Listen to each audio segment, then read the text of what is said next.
A rendező nője, Nadejda Koseva érkezik Bulgáriából, valójában tegnap már megérkezett, és most Pestről jön le a filmnek az operatőrével, és a filmet követően egy közönségtalálkozó veszi kezdetét itt a színpadon.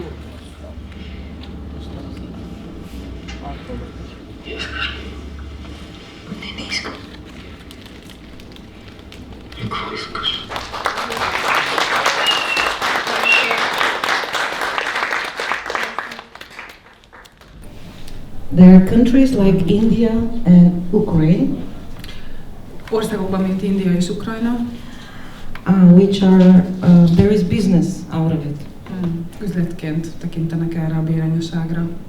and you can live really good on it with the money. És hogy jól meg lehet élni belőle.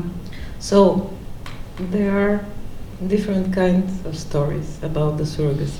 Szóval különböző történetek vannak a béranyákról. És voltak olyan érzése volt, mint hogyha a isteni gondviseléssel, meg érzésekkel szállna szembe. And at the same time, I knew that, as I said, every way to bring life is a good way. De ugyanakkor azt gondolja, hogy a születés az egy jó élmény. За мен клиниката беше една снимачна площадка. For him it was just a set.